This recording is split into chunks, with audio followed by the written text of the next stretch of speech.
নমস্কার, কেমন আছেন সবাই? শ্রী তেরো পার্বণের আরও একটি পর্বে আপনাদের সবাইকে স্বাগত জানাই।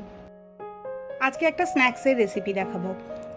ছুটির দিনে বিকেলবেলা চায়ের সাথে টা খেতে আমাদের খুবই মন চায়, আর বাচ্চাদের জন্যও এই রেসিপিটা খুবই ভালো। তাহলে চলুন আজকে শেখাই সোয়া চিজ বলস। এটা যেমন মুখরোচক তেমনি সয়াবিনের গুণও এর মধ্যে ভরপুর। তাহলে চলুন দেখে নেওয়া যাক ঝটপট এই রেসিপিটা। চিজ বলস বানানোর জন্যে আমি এখানে সয়াবিনের চাংস নিয়েছি 100 গ্রাম। কাপের মাপে এটা 1.5 কাপ। আমি সয়াবিনটা একবার জল দিয়ে ভালো করে ধুয়ে নেব। জলটা স্ট্রেন করে দিয়ে এবার প্রেশার কুকারে সয়াবিনটাকে সেদ্ধ হতে দেবো। সয়াবিনটা গরম জলে ডুবিয়ে তুলে নিলে যতটা নরম হয়, এখানে তার থেকেও একটু বেশি নরম লাগবে। দিয়ে দিলাম সেদ্ধ হওয়ার মতো জল আর সামান্য একটু নুন। ভালো করে মিশিয়ে নিয়ে এবার এটাকে সেদ্ধ হতে দেবো। সয়াবিনটা সেদ্ধ হতে থাক, ততক্ষণে দেখিয়ে দিই আর কি লাগবে। লাগবে 1.5 চামচ রসুন বাটা, 1.5 চামচ পিৎজা পাস্তা সিজনিং, এর বদলে অরিগ্যানোও দিতে পারেন। আর লাগবে 1/2 চামচ চিলি ফ্লেক্স। এটা যে যেমন খান তেমনই দেবেন। লাগবে 2টো পাউরুটি, ধারগুলো কেটে নিয়েছি। এছাড়াও লাগবে খানিকটা কর্নফ্লাওয়ার। চিজ বলস যখন মোজারেলা চিজও কিছুটা লাগবে, এর বদলে চেডার চিজও ব্যবহার করতে পারেন। সয়াবিনগুলোকে 2টো হুইসেল দেওয়া পর্যন্ত সেদ্ধ করতে হবে। ডিমটা রিলিজ হয়ে গেলে জলটা স্ট্রেন করে একটা বোলে ঢেলে নিয়েছি। এবার ওর মধ্যে দিয়ে দেবো কিছুটা প্লেন জল। সয়াবিনগুলো হাত সওয়া গরম হলে এরকম করে চিপে চিপে সয়াবিনের জলটা বার করে দিতে হবে। ওটা সম্ভব হাতে করে চেপে চেপে জলটাকে বার করে দিতে হবে। তাতে চিজ বলসগুলো যখন বানাবেন তখন বাইন্ডিংটা খুব ভালো হবে। সব সয়াবিনগুলো চিপে এখন জলটা বার করে নিয়েছি। এবার হাতে করে এগুলোকে ভেঙে ভেঙে দেবো। সয়াবিনের চাংসগুলো মুখে পড়বে। যদি কেউ মনে করেন মিক্সিতে পেস্ট করবেন তাহলে তাও করতে পারেন, তবে তাতে খুব বেশি পেস্ট হয়ে যাবে। বা ম্যাশারে করলে এরকম একটা কিমা কিমা ব্যাপার আসবে। সয়াবিনের কিমাটা বানানো হলে পরে এবার পাউরুটিগুলোকে জলে ডুবিয়ে ভালো করে জলটা চিপে নিয়ে এর মধ্যে দিয়ে দেব। পাউরুটিগুলোর থেকেও কিন্তু খুব ভালোভাবে জলটা চিপে চিপে বার করে নিতে হবে।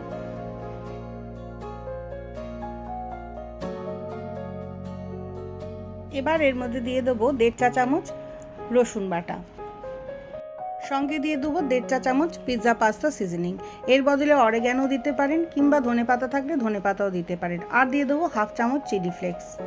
বাইন্ডিংয়ের জন্য দিয়ে দেবো 2 চামচ ভর্তি ভর্তি কর্নফ্লাওয়ার। আবার এটাকে ভালো করে মেখে নেবো সব উপকরণগুলোর সাথে। মাখতে একবার চেক করে নেব বাইন্ডিংটা ঠিক হয়েছে কিনা। যদি বাইন্ডিংটা ঠিক না হয় তাহলে আরও 1 চা চামচ কর্নফ্লাওয়ার এর মধ্যে দিয়ে দেবেন। এবার চিজ বলগুলোকে বানাবো। সয়াবিনের মন্ডটা থেকে কিছুটা মন্ড তুলে নেব। একটা বড় পাতিলেবুর সাইজের বলগুলো হবে। হাতে করে চেপে চেপে মজারেলা চিজটা ভরার জন্য একটু জায়গা করে নেব। এরপরে খানিকটা চিজ নিয়ে মন্ডটার ভেতরে ভরে দেবো। হাতে করে একটু ঠেসে ঠেসে দিতে হবে বলটা ভালোভাবে পাকানোর জন্য।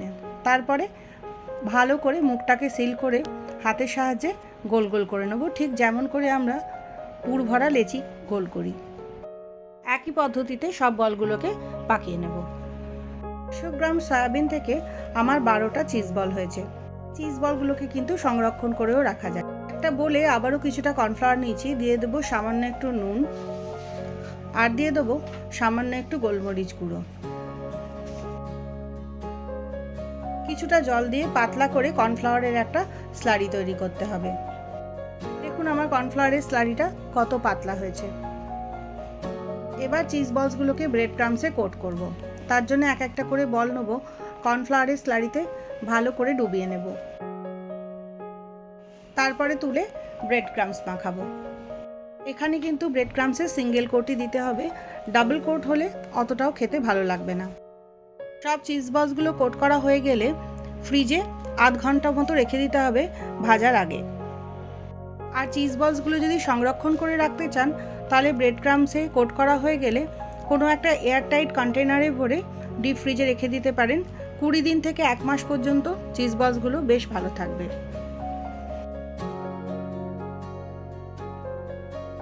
এখন আমার সব চিজ বলসগুলো কোট করা হয়ে গেছে। এগুলোকে ফ্রিজে আধ ঘন্টা রেখে দিয়ে তারপরে ভাজবো। এখন ভাজার জন্যে তেল গরম করতে দিয়েছি। তেলটা ভালোভাবে গরম হলে গ্যাসের আঁচটা মিডিয়ামে করে দেবো।